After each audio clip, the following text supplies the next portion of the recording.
la calle Provincias Unidas y Pichincha de San Justo, el restaurante Rincón de Italia. El doctor Arturo Monroy, expresidente de la Cámara de Diputados durante la gestión presidencial de Arturo Illia y exministro del Interior durante la gestión del general Lanusse, trabajaba en la zona como asesor de la empresa metalúrgica Socima. De acuerdo con los datos que hemos podido recoger, los 4 desconocidos ocupaban un Fiat 1500 color rojo.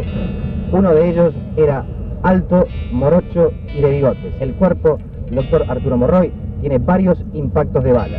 Uno de ellos en la carótida, el otro en el corazón. Así describía el periodista César Massetti las primeras horas después del cobarde asesinato al ex ministro Arturo Monroy. Pero, ¿quién era Monroy? ¿Cómo lo mataron? ¿Por qué lo mataron, mejor dicho? ¿Quién fue? ¿Qué hubo detrás del asesinato? Todas esas preguntas serán respondidas a continuación. Vamos con la intro y luego empezamos con el video. ¡Dale!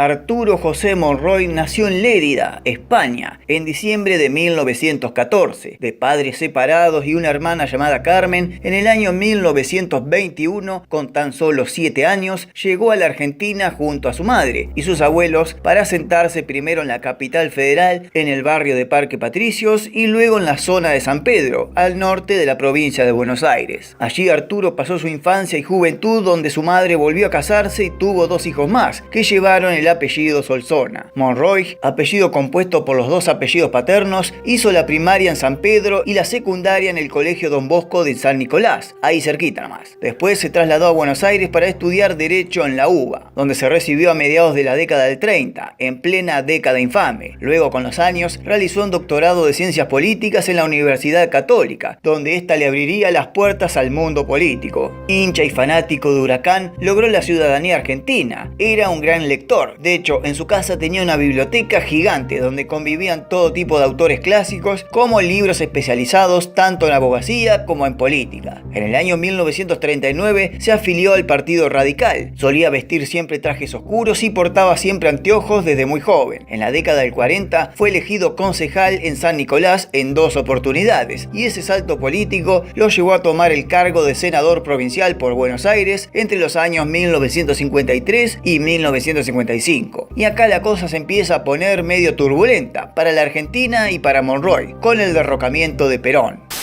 Con la caída del presidente Perón, la Unión Cívica Radical tuvo una interna feroz que se dividió en 2 bandos bien marcados. Primero estaba la Unión Cívica Radical del Pueblo, con Ricardo Balbín como líder de tendencia antiperonista. Y después estaba la Unión Cívica Radical Intransigente, con Arturo Frondizi como líder. Esta fracción tenía como idea conciliar con el peronismo, ya que había rechazado fuertemente la intervención militar que derrocó al Pocho. Monroy tuvo un tiempo indeciso, no sabía para qué bando salir apoyando, si congregarse para el sector de Balbín, que apoyaban detrás los militares, o congregarse con Frondizi, que si bien fue apoyado por militares primero, a partir de las elecciones del 58 realizó un pacto secreto con Perón. Luego de discusiones y consultas familiares, Monroy se puso del lado de Balbín a partir de 1956 y apoyó su candidatura a la presidencia, que terminó ganando Frondizi en 1958, gracias al apoyo del peronismo. Entre los años 58 y 62 siguió ocupando cargos políticos como senador, y luego siguió siendo parte de la Unión Cívica Radical del Pueblo, siendo casi el teórico detrás de Balbín y Humberto Illia. Justamente con este, en las elecciones de 1963 llegó a diputado nacional y luego terminó ocupando el cargo de la presidencia de la Cámara de Diputados, hasta que en 1966 otro golpe de estado, ahora a cargo de Juan Carlos Onganía, lo destituyó.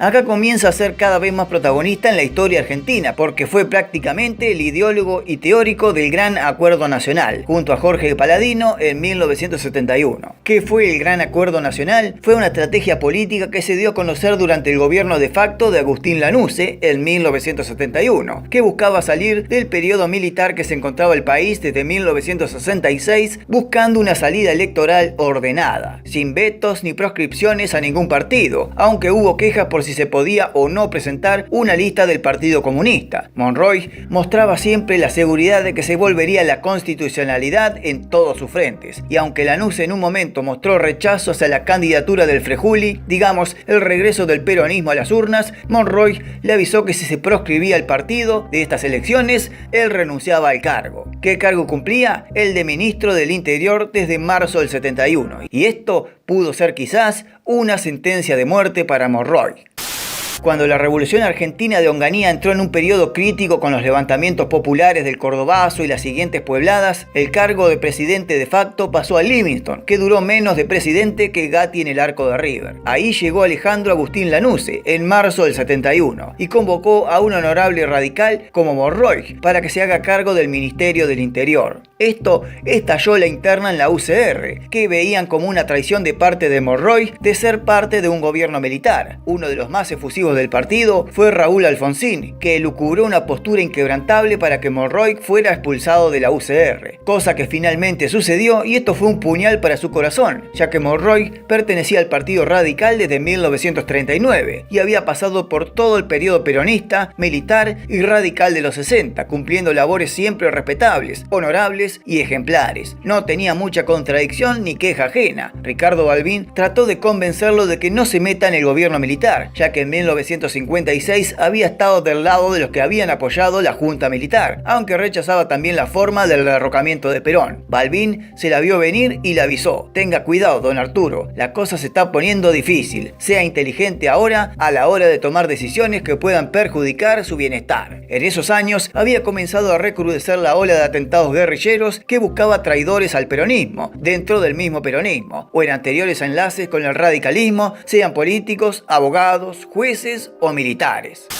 Monroy, cuando aceptó el cargo de ministro del Interior en el gobierno de Lanusse, sentía que era el momento de hacer cosas, sentía que podía darle la solución fáctica al regreso a la democracia, que él estaba preparado para realizar la propuesta que se había iniciado en 1970 con la Hora del Pueblo, una junta política y tregua nacional entre los partidos políticos, y que luego se llamó el Gran Acuerdo Nacional, que buscaba justamente que vuelva la democracia de una vez por todas, aceptando todas las propuestas políticas sin proscripciones. A Monroy lo desvelaba esa obra democrática de devolverle al país la normalización institucional. Él pretendía convertirse en una especie de custodio de un proceso democrático real que derivase en elecciones limpias, transparentes, sin vetos, y catapultar definitivamente a Ricardo Balbín como presidente de la nación. Aunque las tendencias y corrientes populares indicaban que si el peronismo volvía a las urnas, iba a ganar sí o sí. Así es como se da el chispazo con Lanusse, ¿no? Durante su gestión se derogó la ley 18.975, que indicaba la prohibición de todos los partidos políticos. Esto concluyó en abril del 71 y los bienes fueron devueltos a todos los partidos. Ahora sí, comenzaba a volver la democracia de a poco, pero además durante su gestión se dio media sanción a la ley 19.608, que indicaba entre tantas cosas la rehabilitación de la actividad política de todos los partidos, como también armar una comisión asesora que estudiase mejor una reforma constitucional, como también que el voto directo elija presidente y vicepresidente por el lapso de 4 años. En ese momento los presidentes en Argentina duraban 6 años. También incluyó la posibilidad de la existencia del balotaje en caso de que ningún partido alcance la mayoría de votos. Establecería 3 senadores por provincia. Además disponía en la ley que las sesiones ordinarias del Congreso comenzaran en abril hasta noviembre y no de mayo a septiembre como era antes. Además, en esta ley incluía jurados de enjuiciamiento para magistrados menores e impulsaba la creación de la Cámara Nacional Electoral y la sanción del Código Electoral, entre otras propuestas más. Lamentablemente, esta ley, que tuvo solo media sanción, sirvió para las elecciones nacionales en marzo de 1973, que ganó Cámpora, y las de septiembre del 73, que ganó Perón, pero la cláusula caducó y no hubo una ratificación en una convención constituyente en 1974, y todo quedó en la nada. Si conocés más o menos del tema, sabrás que muchas de estas medidas que creó Monroy lograron ver la luz 20 años después con el gobierno de Menem y la histórica reforma de la Constitución en 1994.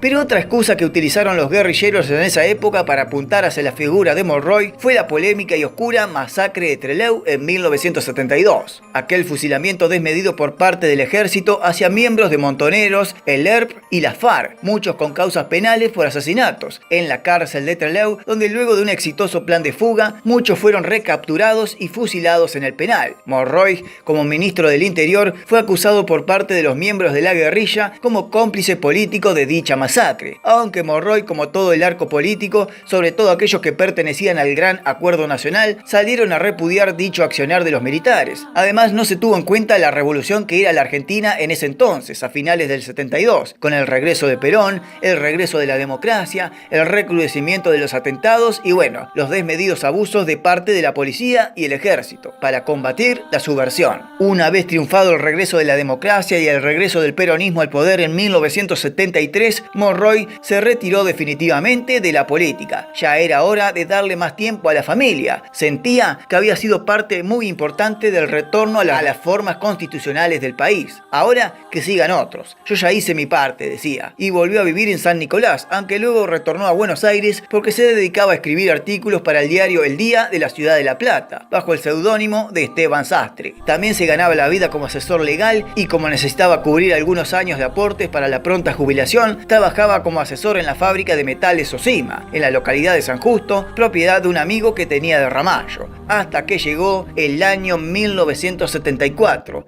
el final del camino.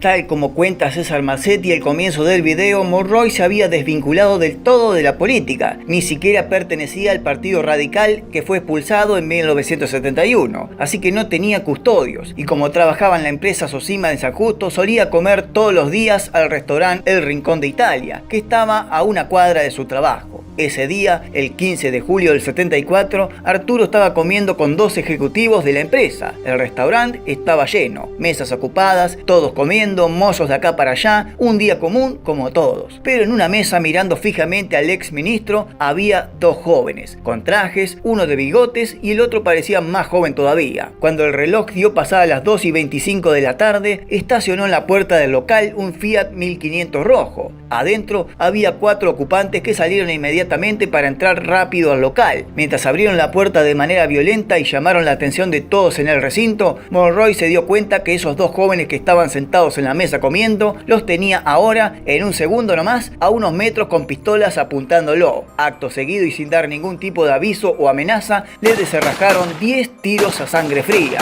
Luego fue rematado por los que estaban en la puerta con itacas y algunas pistolas también. Realmente fue acribillado a balazos. Su cuerpo quedó tirado sobre la mesa e inmediatamente murió a los 59 años. Los 2 jóvenes que estaban comiendo y le dispararon a cercana distancia salieron junto a los otros 4. Se subieron todos al auto y rajaron por la calle Pichincha en dirección a Edo. Lo curioso y común de estas épocas es que al otro día apareció muerto también a tiros el director del diario El Día, David Krasselburg, justamente el periódico que escribía Monroy. La conmoción fue total. El exministro había sido cosido a balazos a plena luz del día, ahí en un lugar lleno de gente. No importaba nada para los asesinos. El fin justificaba los medios. Tiempo después, gracias al trabajo periodístico de la época, se supo que tanto Ricardo Balbín como Agustín Lanusse le habían advertido a Monroy que se guarde un tiempo, que no se exponga tanto en la calle. La ola de atentados de la lucha armada había crecido con el retorno de la democracia en 1973, y los guerrilleros estaban tomando represalias con los colaboradores de los militares y amigos que tuvieron en ese gobierno de facto. Además, se supo también que Monroy había presentado una oposición feroz con la ley de amnistía que había aplicado el expresidente Cámpora con los guerrilleros detenidos en los penales. Monroy no estaba de acuerdo con darle amnistía a muchos de los que colgaban en ellos causas de asesinatos y atentados muy graves. Poco importó, Monroy ya estaba muerto. El catalán era un hombre de buena fe, cordial y demócrata hasta los huesos, indicaban en el velorio varios funcionarios que acudieron a despedirlo. Cuando su cuerpo fue llevado al Instituto de Cirugía de Aedo, la autopsia reveló que tenía en el cuerpo al menos 32 impactos de bala. El gobierno de Isabelita, ya que Perón había muerto unas semanas antes, decretó duelo nacional por un hombre honorable que había prestado servicio a la patria como legislador y ministro, y que había sido uno de los cabecillas principales del retorno a la democracia en materia teórica y de inteligencia. El cuerpo de Monroy fue velado en el Salón de los Pasos Perdidos del Congreso, donde la policía palpaba a todo joven con barba o pelo largo por si tenía armas. Insólito. Al recinto asistió Raúl Alfonsín, como vemos en las imágenes, y también Ricardo Balbín, el radical Juan Carlos Pugliese y también varios miembros del gobierno peronista como Ferdinando Pedrini. Lanusse llegó al velorio pero no entró, solo esperó la salida del féretro que acompañó en el último viaje al exministro hasta San Nicolás. Y ahora, ¿cómo sigue la historia? ¿Qué cuentan los testigos del restaurante de ese día? ¿Qué pasó al final? Los mozos y el dueño del local fueron detenidos, sospechados de ser cómplices del asesinato. Al poco tiempo fueron puestos en libertad al no tener cargos en su contra. Pero los testimonios de los otros comensales que estaban en ese lugar contaban que llegó un Fiat 1500, algunos decían que era un Fiat 128 o un 125, no sabían bien, pero sí era de color rojo y de esos Fiat chiquitos, que habían entrado 2 personas y 2 habían quedado afuera, y que 2 que estaban comiendo acribillaron al exministro y luego se dieron a la fuga los 6 juntos en el mismo vehículo. Inmediatamente la policía empezó a parar a todos los Fiat 1500 rojos que venían por las calles argentinas. Hubo gente que guardó su auto Fiat rojo por miedo a que la policía se lo saque. La investigación estaba en punto cero. Nadie sabía por qué habían matado a Monroy, si hacía 4 años estaba desafiliado de la UCR y desde 1973 que ya no pertenecía a la función pública ni política. Estaba fuera de todo. El juez federal Alfredo Nocetti Fasolino ordenó inmediatamente la detención de 28 integrantes del Partido Socialista de los Trabajadores, a los que finalmente tuvo que largar por falta de pruebas y acusaciones. Pero, ¿por qué fue por este lado el juez? Pasa que el juez se enteró por medio de la policía que en muchos recintos universitarios se escuchaba un cantito que decía más o menos así: hoy, hoy, hoy, qué contento que estoy. Vivan los montoneros que mataron a Monroy. Esto aclaraba el panorama y la investigación. Monroy fue víctima del terrorismo de montoneros. Ahora, la pregunta era, ¿por qué lo mataron? Y Montoneros no pasó mucho tiempo que sacó en una publicación en la revista La Causa Peronista que manejaba Galimberti, explicando el porqué del asesinato que ellos adjudicaban de alguna manera, y dieron a conocer que a Monroy lo habían matado por ser el cerebro político del gobierno de Lanusse, que proscribía a Perón de presentarse en las elecciones del 73, y además lo mataron para darle aviso casi amenaza al gobierno nacional de Isabelita y a Ricardo Balbín, que la organización armada peronista debía ser tenida en cuenta en las futuras negociaciones políticas del país. Es que la izquierda peronista veía cómo la derecha peronista, con los sindicatos, la policía y los servicios de inteligencia, más la AAA, se estaban quedando con el poder y a ellos los estaban dejando afuera. En realidad, el que comenzó a dejarlos afuera fue Perón antes de morir, cuando aconsejó a varios funcionarios de la izquierda peronista a renunciar porque se les iba a poner muy brava la cosa cuando él no esté, y varios de ellos terminaron asesinados por la AAA, como por ejemplo Ortega Peña. Esta manera de matar gente que tenían los montoneros, como había pasado con Rucci, el secretario general de la CGT, asesinado solo un par de días de las elecciones que dieron nuevamente a Perón presidente en el 73, era solo de mensaje. No se lo mataba por lo que había hecho antes o lo que era en ese momento, a pesar de que Monroy estaba fuera de la política, no sé, hacía un año, sino es que se lo mataba por lo que representaba para el país, un hombre honorable. Montoneros te ponía un cadáver en la mesa antes de comenzar las negociaciones a modo de intimidación de lo que podía hacer y hacer.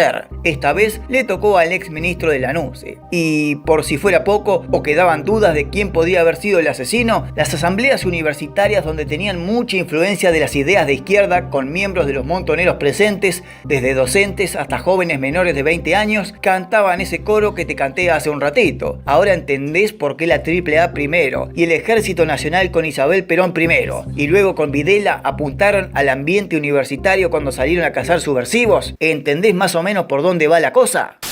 Tiempo después, Balbín comentó que tuvo un encuentro secreto con Roberto Quieto, abogado y miembro de Montoneros, y que le trató de explicar que Monroy estaba afuera del circuito político, ni siquiera afiliado a ningún partido estaba, pero Quieto le justificó que la organización Montoneros lo había matado porque había sido el teórico del Gran Acuerdo Nacional, y que entre esas leyes que proponían, además del retorno a la democracia, también aseguraban los intereses imperialistas en una rara alianza de los monopolios con la burguesía nacional argentina. Además agregó que Monroy era un traidor por la causa de los fusilamientos de Trelew y en cómo se había opuesto a la amnistía de guerrilleros cuando Cámpora los indultó en 1973. Ya se había dictado sentencia y solo era cuestión de tiempo para que se cumpliera, dijo el montonero.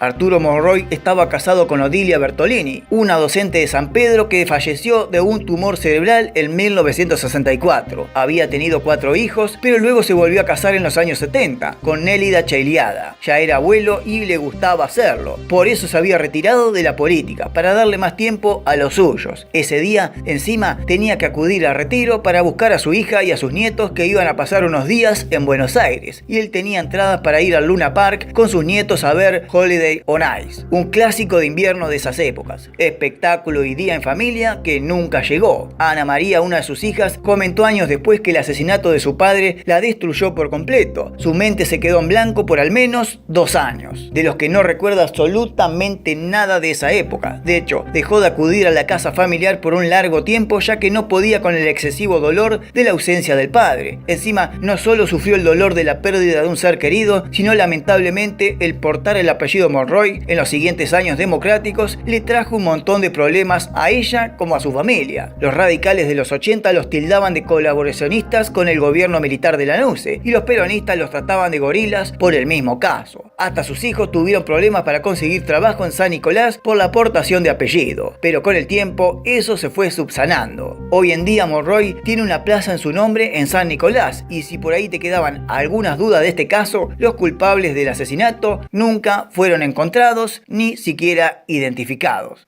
¿Qué le vamos a hacer? Está conmovido profundamente, intensamente, este crimen tremendo y absurdo que ha hecho víctima a un hombre cuya bonomía, su probidad y su dedicación al interés nacional no podía discutirlos nadie.